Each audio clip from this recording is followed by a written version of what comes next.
Retweets, forwards, sharing, forwarding emails, all of those things are possible because Section 230 means that you, a user, will not be sued for the content of others.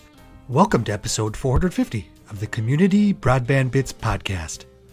This is Ryan Marcatilio McCracken here at the Institute for Local Self-Reliance. Today, Christopher talks with Baron Zoka, president of the nonprofit organization Tech Freedom, which focuses on issues of internet freedom and technological progress. Christopher and Baron dive right into the pressing broadband issues of today and tomorrow.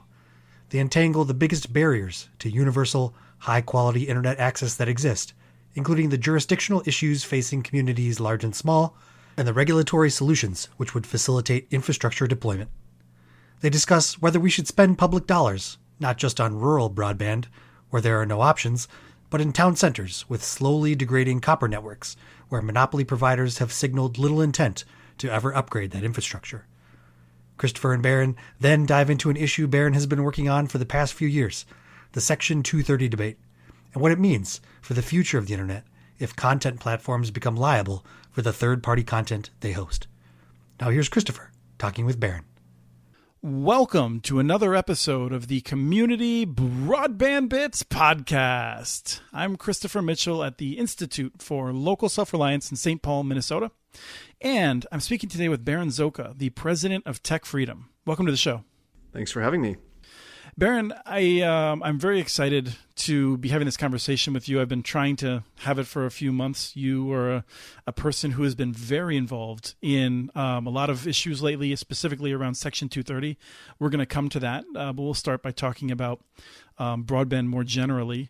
I wanted to say, I wrote this little introduction that you are the worst kind of person to disagree with because you're smart and you work hard. And I had different ways of trying to figure out how to come into this. But I wanted to say that in my work, I've run into people who have no principles that oppose municipal networks. And for a while, I had categorized you as one of them. And watching what you do, I came to realize that I was very wrong, that you do oppose municipal networks in many circumstances, but that you are a person who has deep principles. You spent years illustrating them unpopularly and standing up against authoritarian politics. And as someone who is now more concerned about authoritarianism than almost anything else in the United States, I am very excited to talk broadband tech with you. So thank you for coming on the show to talk about it. Well, thanks for having me. And just for context, I spent a lot of time in this area, say from 2012 to 2017, and I basically haven't touched it since, precisely because I've spent the last 4 years dealing with issues of fundamentally of creeping authoritarianism and the growing fixation on the right with controlling speech online. So I will say everything I say today is somewhat rusty, and I will confess I'm not as up to speed as I used to be on what's happened. So I think we'll talk at a high level about how to approach these problems rather than all of the details of particular solutions. Yes, and I wish you were more rusty on the consumer welfare standard, which is something that my organization and you probably have about as extreme disagreements on as we could. But I also know you came from Duke, which has the most aggravating sports teams on the planet. I wouldn't know. I've never watched any Duke sporting event. I thought you were going to say that. Yeah, no, yeah. I appreciate that. I am not a sports ball person. Yes. But no, I'm appreciative of having this discussion. And I think people should really have a better sense of why, you disagree on a number of these issues and why other people, there's a lot of people that have the disagreements you do. And I feel like some of them we may be closer to agreement on than others. So I wanted to flesh those out, but let's start with, here it is in 2021, whole new Congress, new administration. If you had a magic ability to make a few changes in broadband related policy, what would you do in order to improve internet access or make it possible for more investment? Well, first I want to note that for better or worse, and mostly worse, it's not a whole new Congress. It's mostly the same Congress. And I wouldn't assume that things are going to change significantly. And second, I would say that what I find very frustrating about this debate generally is that it usually gets reduced to very dumb binaries. And if anything, if I had to choose a shorthand for how I try to approach my work, it's to be ideologically non-binary. I mean, most issues are really not as simple as being pro or con, and there are a lot of moving pieces. So that's what I'd like to talk about today. So just for example, this debate often gets started as being, are you for or against muni broadband? What should cities do? Well, I just want to start by noting that there are a lot of other moving pieces that don't get attention when we just focus on that narrow piece of the pie. And I understand why some people do, because cities have agency and they have the capacity to act, and for them, it may be a binary choice. Do we build X or do we not build X network? But for years, we at Tech Freedom have been trying to highlight that the broadband challenges of Americans are quite diverse. They're not all the same. And in particular, as somebody who is from New Mexico and spends a lot of time out west, I think it's difficult for many people to understand how remote many communities are. And that's true for the Navajo Nation and the tribes, but it's also true for towns and small cities, especially across the West, where building a local fiber to the home network wouldn't really improve anyone's broadband service, because they don't have long haul fiber lines. Many of these places still rely on microwave dishes to connect them to very remote locations. As someone who grew up on the East Coast and has lived in Minnesota for more than 25 years, it's interesting to me how the kind of distances you drive in the Midwest, which is nothing compared to the West, are so far outside the realm of the imaginable of people growing up in New England, for instance, where like the idea of driving 50 miles is nuts.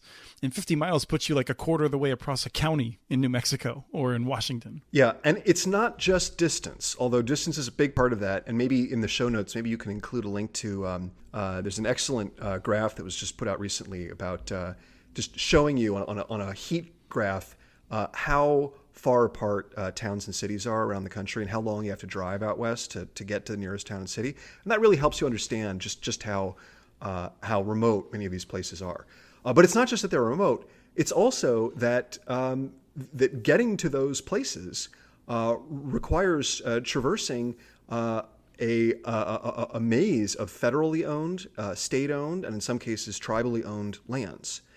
And I just want everyone to understand, just to start, that if you're trying to do a deployment to one of those communities or somewhere along the way, you could run into a single roadblock where a single federal agency or a single state agency or whatever drags its feet or charges you an exorbitant fee, and that could kill your project. So those things are the things that I think we should start thinking about. And our suggestion a few years ago was first and foremost that, so we coined the term that what became the Broadband Deployment Advisory Committee. We called for that years before PI actually created it. And this was one of the things that we wanted to have scoped out. And my sense, again, I have not kept up with all the details since, but my sense is that that there's a lot of good talk that's come out of the BDAC, but not a lot of follow through, because it's hard to get federal agencies, absent a statute, to change their practices and to, for example, to me, it should be a no-brainer that we should do conduit along any federally funded road project, so that the conduit is there, it's available to anybody who wants it, and the federal government doesn't have to do all the work. But if people want to co-locate their fiber while that's being done, then they should be invited to do so, and we should charge them an appropriate rate. I mean, that's the kind of thing that, if we did that well, could begin to build out a much denser fiber network across this country. And that, importantly, that would not only provide better service to local communities, but also provide better wireless service to people who may live so far in very low density areas that they're just never going to get a wireline connection, but they might get a better service from that cell tower along the highway. See, one of the things that I've counseled when I've been asked about this is that I do not think that it changes enough to do that. But you raised an interesting point that I hadn't considered, which was just the ability to avoid environmental impact statements along the way. is significant. And I think it's worth noting. I think that there's jurisdictional issues that have also plagued this, and that like you have a highway, a federally owned highway that's crossing lands. And to some extent, I feel like we just need to like suck it up and put some requirements on a state agency that it can have a light touch approach to managing that, rather than saying, all right, we have to negotiate with these 3 different counties that have jurisdiction as you're crossing through it. But those are problems that can be done. And for the life of me, I don't understand why it hasn't gone through. Like my understanding is it's just institutional resistance and a lack of willingness to put this into statute. I mean, this problem could be solved at the federal level. I mean, the particular problem of doing this along the interstate highways, federal money funds these road projects. I don't see any reason why this couldn't be made a requirement of doing the road projects. We were told that it was like a penny on the dollar. If you're already doing the work, putting in conduit is really cheap.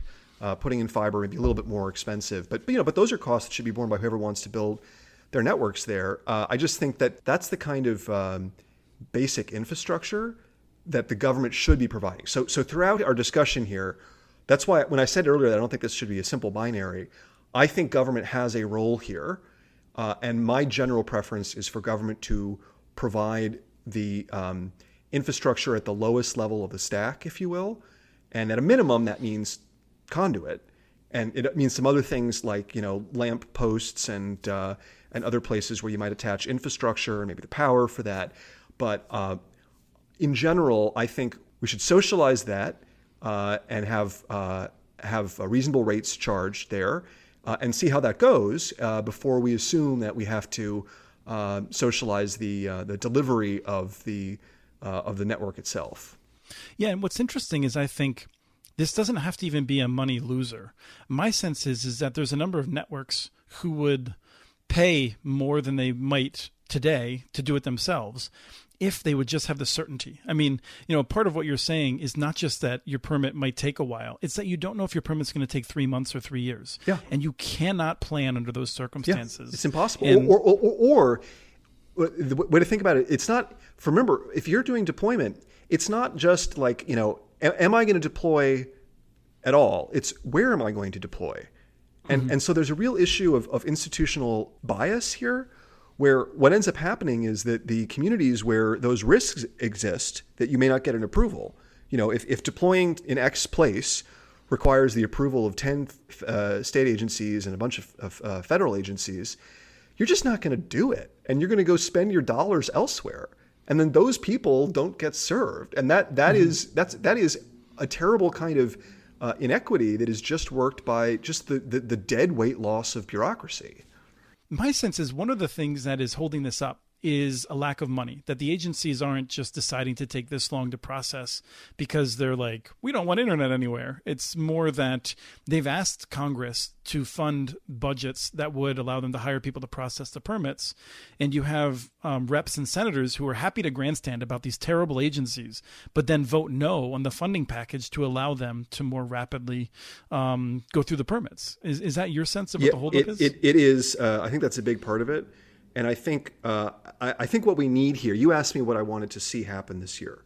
What I think we need is an update to the National Broadband Plan from 2010, which I think was one of the best things that came out of the Obama administration. And it was great in particular because it tried to take a whole of government approach. I think we need to do that, but this time we need to be much more focused on what you're talking about of, but practically speaking, what will it take to implement this, and what are the roadblocks? So some of this is just pure legal change, like exclusion from. I mean, if all you're doing is putting a conduit along a road, there's no reason that you should be subject to any additional environmental review. Just for example, right? That's not a funding issue. That may be a legal issue that can simply be changed. In other cases, yes, it may be that some people need more staff to review, but maybe they shouldn't have to make those reviews. Maybe it should just get done automatically. That's why I say what we really need is an update to the National Broadband Plan that works through these things, that asks what has been done through the BDAC. Remember, the BDAC is basically all voluntary, right? It's just, here's what should be done at the state level, at the federal level, by providers voluntarily. I think we need to take this conversation to what should be put into statute to simplify and ease deployment at all levels. So let's assume for a second we're living 3 years in the future and we do not have middle mile as a problem anymore, but we don't have robust competition yet. I have a sense of why I think that hasn't happened. Do you have a sense? I mean, would you predict that that is the kind of the major barrier to more robust competition?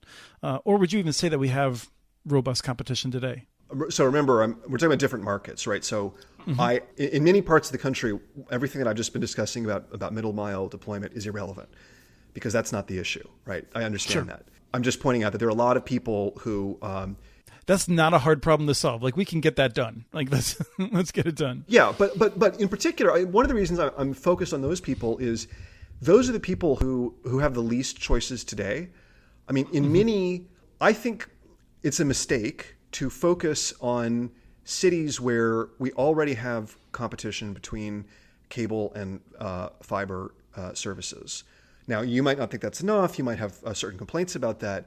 But I think we should be focused on those people who have one shitty service today. One thing that never gets discussed in this conversation is that there are a lot of people who still rely on their twisted copper pair connection to their home. But it's also worth noting just how much progress has been made in upgrading those connections using technologies like VDSL2, where by putting fiber closer to the home, they have in fact been able to get in the huge swaths of the country. I mean, most of AT&T's footprint, the vast majority of it, has those speeds of, I think VDSL2. If I remember correctly, it's been a long time, but if you're say within 2K of the home, you can get speeds of like 75 megabits per second. No, this is where you might be a little bit rusty. You correct me. I haven't looked at these numbers in a while. And I think that there might be cut sheets of on vendors that would say that, but in our experience, it's more like 1,000 feet for 35, 20, 30, just in part because of the degradation of the copper. And so it depends on, again, on what part of the country you're in. You probably don't rust as fast in the Southwest as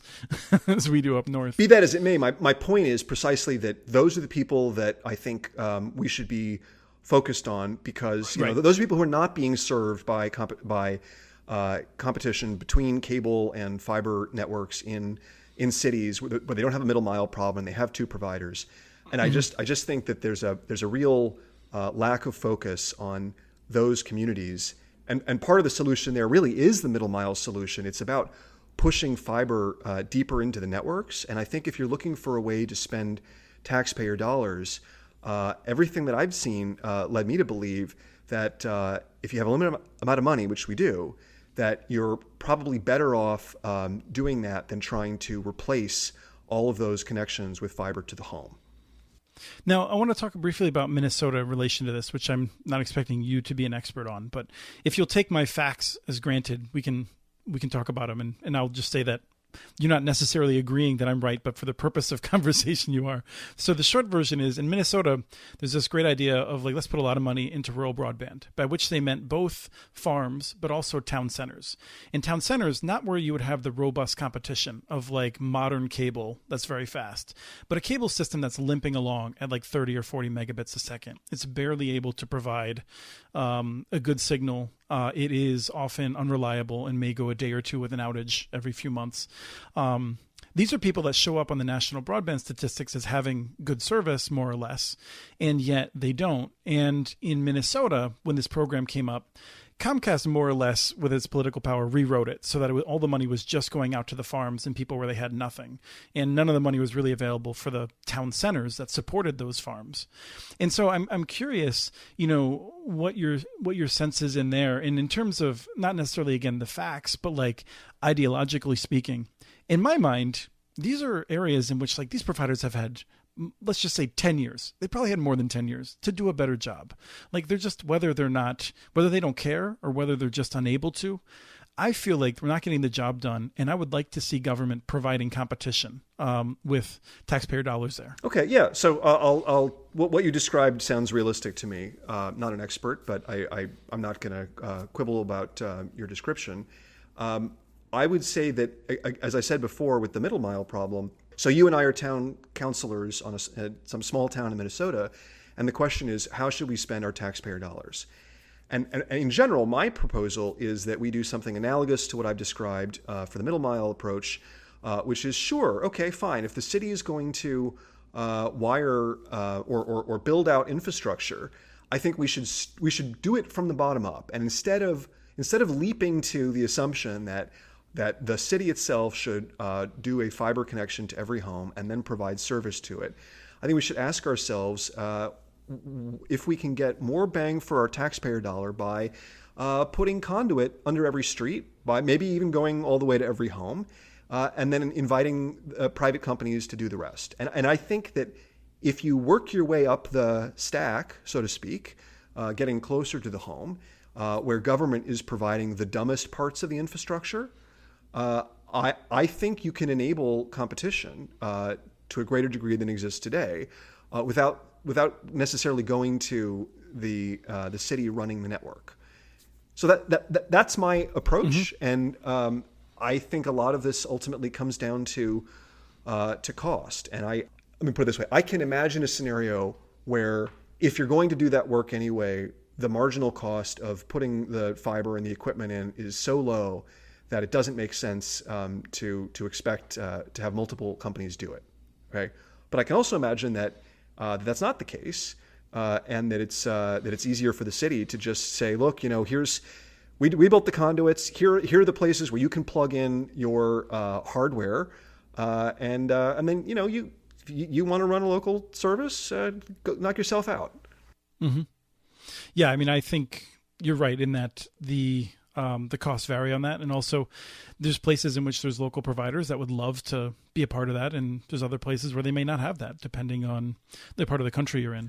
And my point is, it shouldn't be an ideological decision, right? Just as I'm open to the possibility that in some circumstances maybe it does make sense for the local government to do it, I think it should go the other way as well. And I don't like the way that these conversations unfold, where it becomes this simple binary where if you're not in favor of the government doing this, then you're just apologizing for the status quo. I think if you look at this from if you take a dispassionate perspective, I think you'd get better decisions made, and we ought to be able to enable that with federal policy, right? There should be a federal framework that supports that kind of decision making, and because, just for example, the street that I live on in downtown DC is a federally funded street. It's not a highway, but it happens to be federally designated.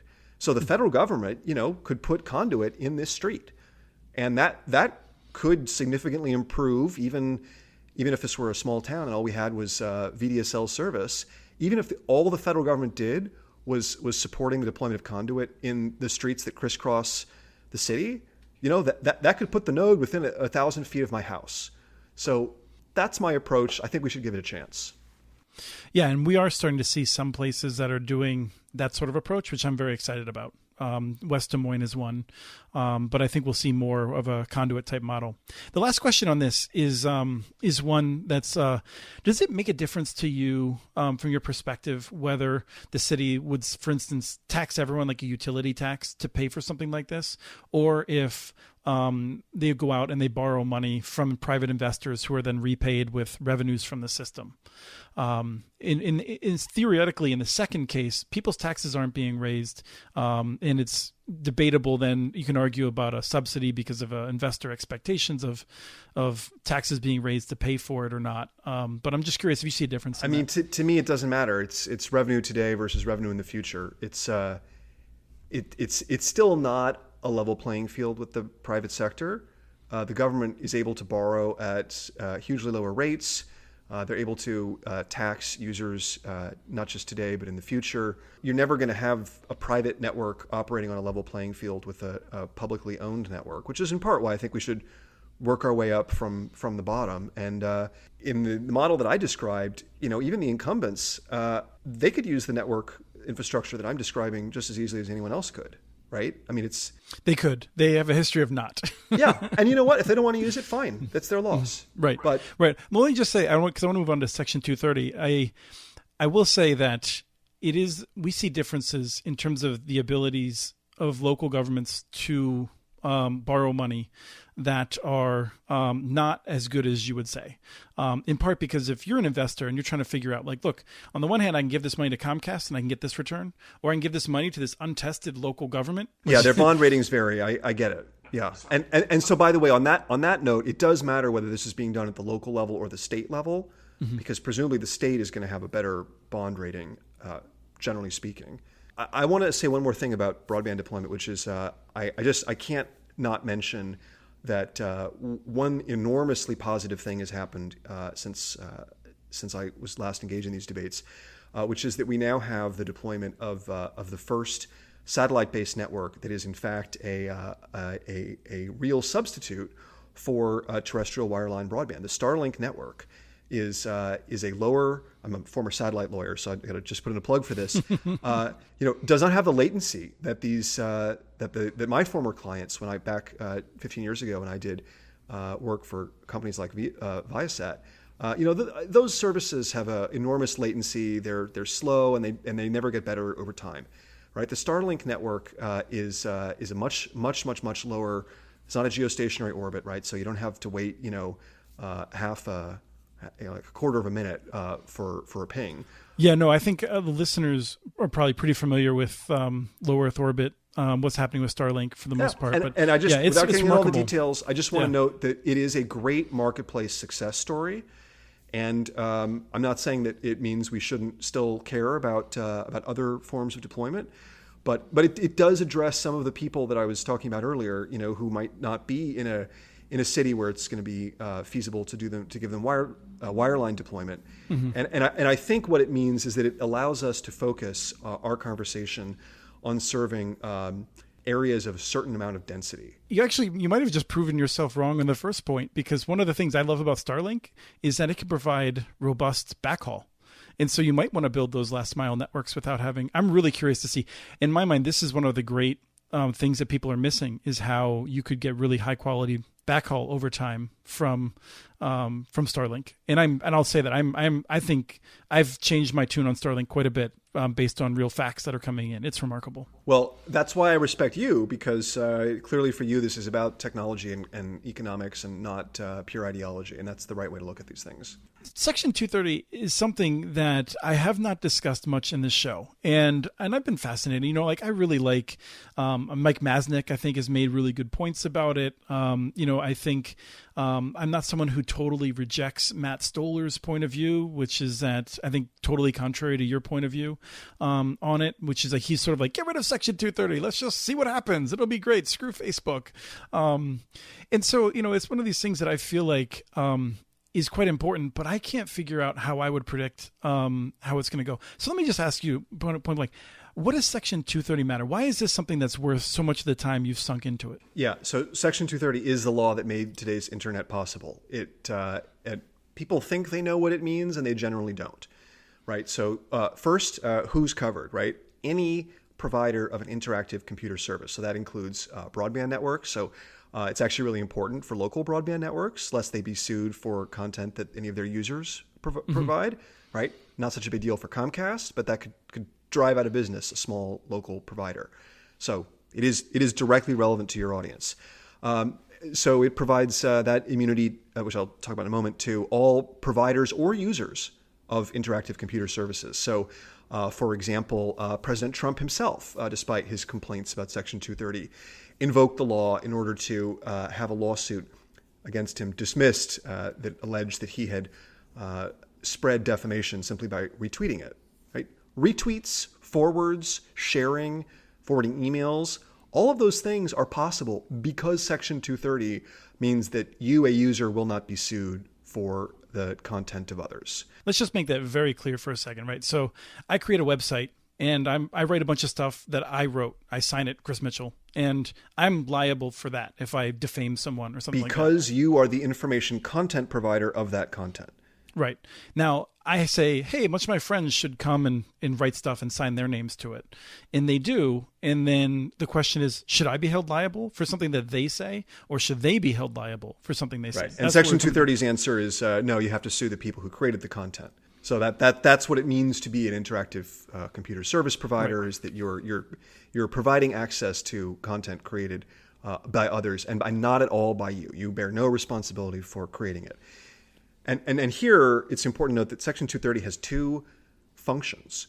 One of them is to prevent you from being sued for hosting content or providing access to content, like a search engine does to others.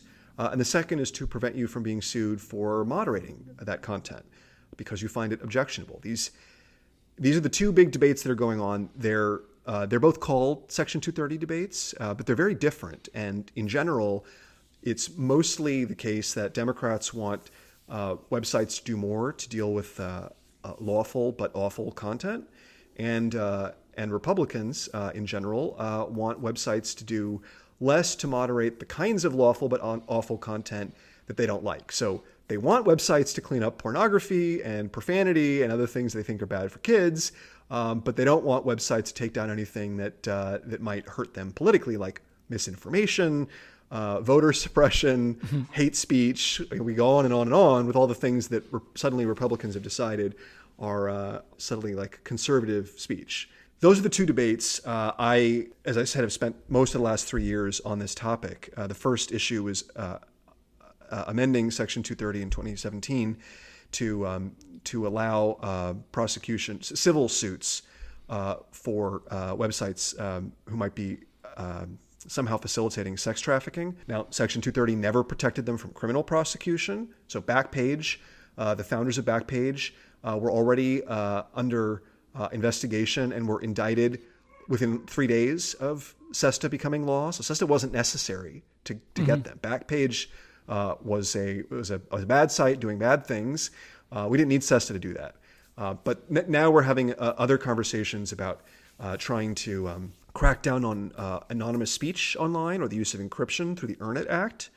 That's something that Democrats and Republicans agree on, while Republicans, meanwhile, are pushing what amounts to a new version of the fairness doctrine for the internet that would allow the government or judges to second guess whether websites are being fair or neutral in how they treat speech for political reasons.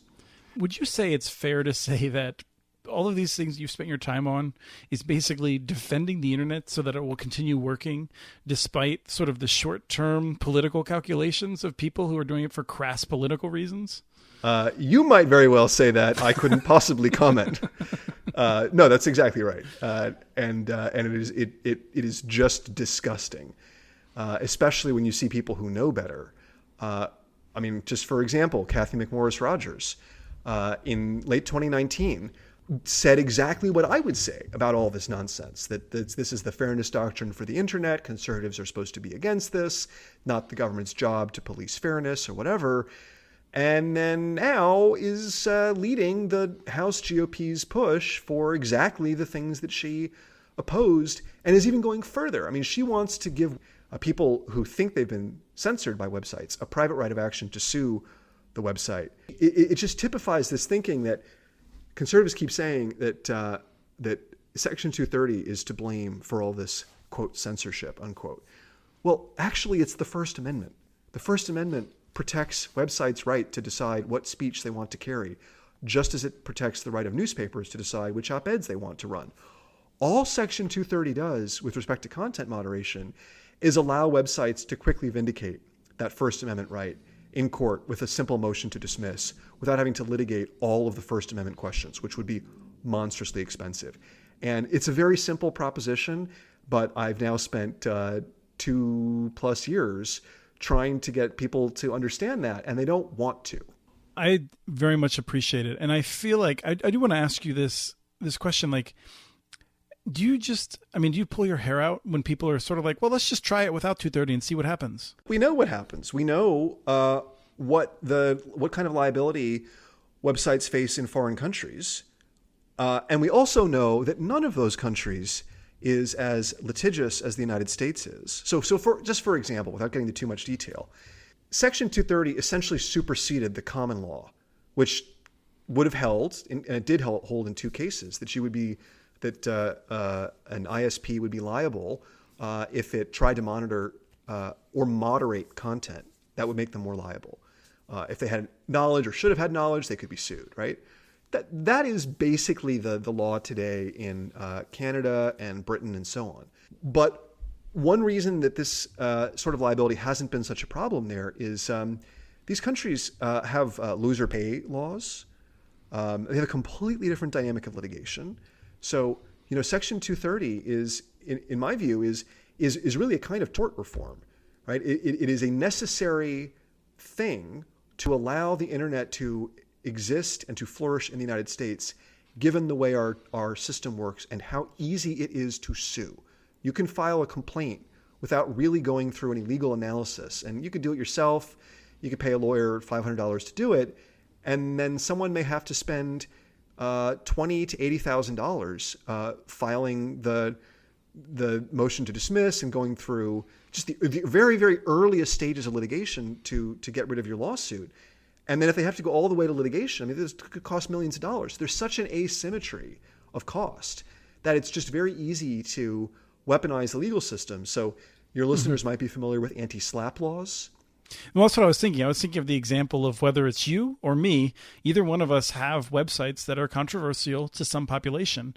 And a few of them just start filing lawsuits, and we wouldn't be able to do much except for spend all of our time responding probably with the same exact wording almost every time. Which is why most states, not all, not the federal government, have passed these laws that protect against what are called strategic lawsuits against public participation, where you write a review critical of your dentist, or you post something critical of a political candidate or whatever, and then someone sues you for defamation. The anti-SLAPP law allows you to dismiss that lawsuit quickly in court. Section 230, with respect to content moderation, serves exactly the same purpose against what I would call strategic lawsuits against moderation. You remove somebody because they posted Holocaust denial content on your site, and they sue you. If you didn't have Section 230, you may not feel comfortable moderating them, or you may just shut down the comment section completely. So those are the problems that Section 230 solves, in addition to making it possible for you to host that content in the first place, which is the other function. That's what most cases involving Section 230 are about. It's the liability for third-party content, not this liability for moderating third content that Republicans are now obsessed with. Well, I really appreciate your time today, Baron. And I also appreciate all the work you've gone through. And I deeply appreciate that you've had the backbone and the courage to stand up against a lot of attacks over the last few years, as you've been tried in ways that I hope I never am, in terms of seeing who my true friends are in this space. So thank you for all of that. Well, thank you. And as we often say, the party of the future is not it's not limited to any political party, and you can't assume that that your friends are just because you've agreed with people on X, Y, or Z issues in the past. You can't assume that they're actually with you on the more fundamental questions, which I think I mentioned this earlier. I salute you for being willing to think about all these things from a dispassionate, pragmatic, cost and benefit analysis, and not to turn everything into the culture war, whether it's the rights culture war or a simple anti-corporate agenda. And I think those are the people who are willing to do that, to have those serious conversations. Those are the people that I think are really on my side. So I'm trying to spend more time talking to those people, and be happy to talk to any of your listeners who want to continue this conversation. Steve, you have one more minute. Do you have a minute? Yeah. On that, I feel like right now people on the left are stuck between this sense of like, we have an advantage. Let's figure out how to just quickly pass some things that are in line with what we want to see happen. Like sort of like the Republicans are down right now. Let's figure it out. And I feel like others of us are just like, holy crap, we're really close to all of this unraveling. Like we need to figure out how to like stop this. Is that what you're seeing? I mean, like, do you see that sort of like from your position on a more conservative point of view? Is that what you see on the left? Whatever. Oh. Yeah. Whatever that word means. Right. Well, no, for years, I've been railing against people that use socialism or capitalism as though they have a meaning. Conservative, liberal at this point. Like, yeah, I agree. But as someone who does not align himself with Bernie Sanders or AOC on many issues, let's say, and you're watching people who do, Do you have a sense that right now there's this sense that people are in the Democratic Party are willing to gamble more, in the sense that, like, maybe this isn't an extreme moment of reckoning? Because I lose sleep over this a little bit. For people who haven't figured it out yet, the next few minutes are going to be political. If you're not interested in our opinions on that, go to your next podcast. Yeah. So at this point, I think there are really two kinds of people in America. There are wherever you are in the political spectrum, there are those who look at the last 4 years as a blip, and then want to get back to whatever their preconceived agenda was. And there are those who understand that this experience has really exposed fundamental weaknesses in our system of government. And I think if you're in the latter category, you have to prioritize real institutional change and safeguards against repeating these lessons. It should color everything you do. So I'm not saying you should give up on your agenda, but just for example, if you're focused on local broadband deployment, you should ask yourself, what is going to happen when the MAGA state government or city council tries to manipulate or politicize the process? Now, probably the First Amendment would prevent them from imposing content restrictions. Maybe that's a good enough answer. It's not going to prevent them from politicizing how deployment works. I'm not saying you shouldn't try, but you should be thinking about it and building it into your analysis. But I'll give you another example of something that I find very disappointing. So Senator Klobuchar, who I voted for in the primary, so I'm a fan in general. But in She's many one of my ways, senators. So. well, in many ways, she doesn't seem to have taken this lesson to heart because, for example, one of the things she proposes changing in the antitrust laws is that she would flip the presumption so that if you're doing a merger over a certain dollar amount, you would have to convince the government to allow your merger to proceed. Now, I get it. If you are skeptical of mergers, I understand why that sounds good. But we already know how that goes. Like, that's how things work at the Federal Communications Commission, where you've got to basically, it's like applying for a new license. You have to convince the government to let your deal go through. And we already know what that allows the government to do, which is to hold your deal hostage until you do whatever they want. It's a system that's rife for abuse. And it just surprises me that people on the left don't understand that they are offering opportunities to future MAGA administrations or worse to do things like that. And partly I think that's because we didn't have a Trumpist running the FCC, right? We didn't actually see how they would abuse their power. But next time we will. Right. And by that, you mean, for instance, President Rubio would have probably appointed Ajit Pai. Like almost any Republican would have appointed him. Ajit Pai was appointed by Barack Obama. I mean, right. Well, no, but I mean, like, to chair. I mean, right. But two were there pre-existing Trump, and the third was a staffer for Pai. Right. Only at the very end of the administration did we actually see what a Trump pick would look like. Nathan Symington, who was clearly put on the commission for political reasons because he passed the loyalty test that to keep you very busy. That Mike O'Reilly failed. Right. My point is just that I think we have to take seriously the potential for all of our institutions to be weaponized and abused in the future, and we have to stress test them. And I just don't see people doing that. I don't see them asking themselves, how is this power going to be abused potentially? And potentially anything could be. And again, that's not a reason not to do it. But you need to, it's like you do environmental impact assessments to take environmental protection seriously.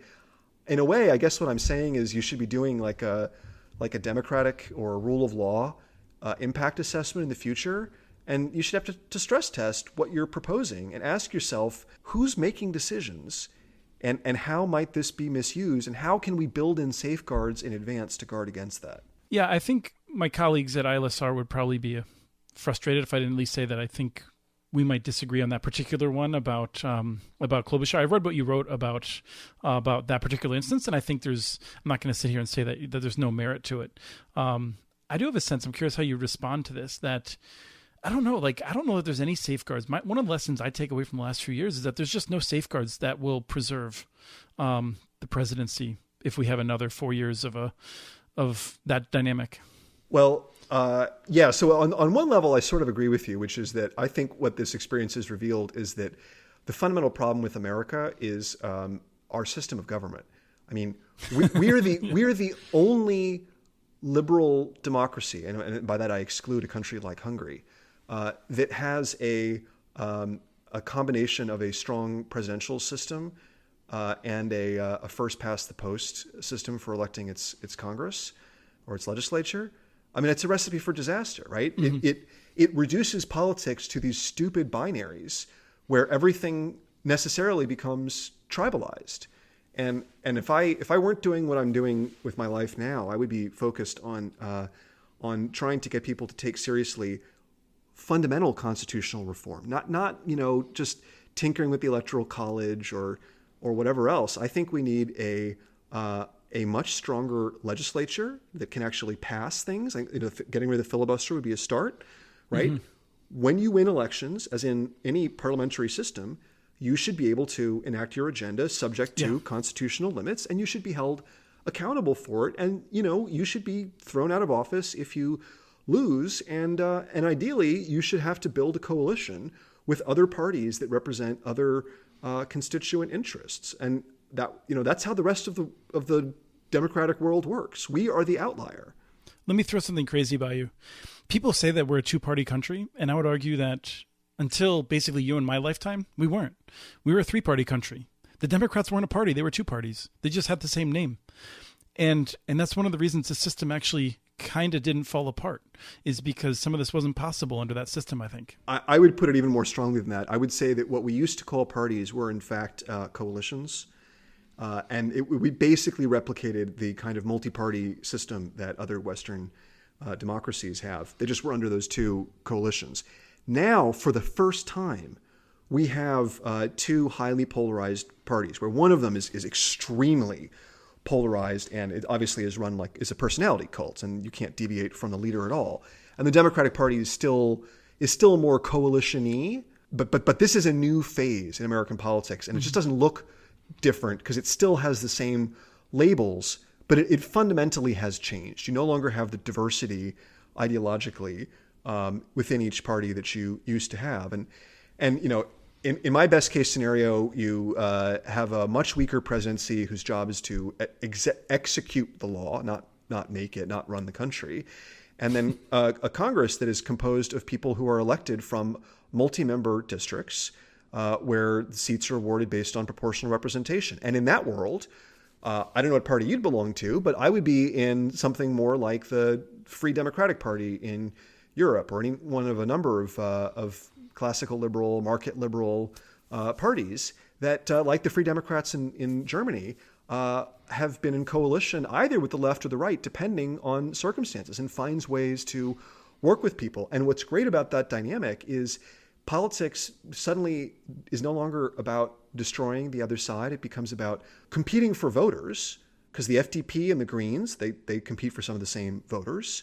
And then you have to work with these parties in coalition. It's just a very different approach to governance. And I think America's never going to work correctly as long as we have our stupid institutions that make this tribalized system inevitable. Well, this has been fun. I appreciate the extended version, the bonus track. Well, happy to do it. Of course, none of that's going to happen. So, right. Things are just going to go downhill. That's my pessimistic. Yeah, enjoy your Civil War, everyone.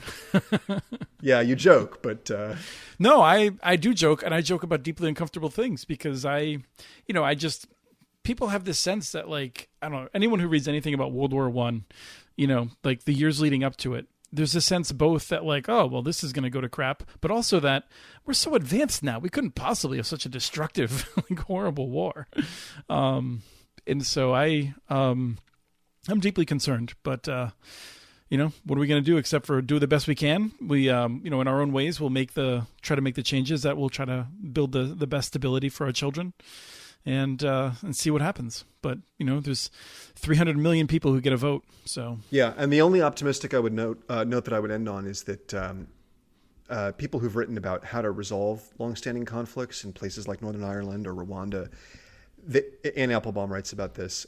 They do say over and over that you really can't change people's minds. All you can do is just get them to stop obsessing about those stupid tribal differences and Yeah. and focus on other constructive things. And broadband deployment could be one of those. Yeah. When I talked about the middle mile at the outset of the call today, those are Republican voters.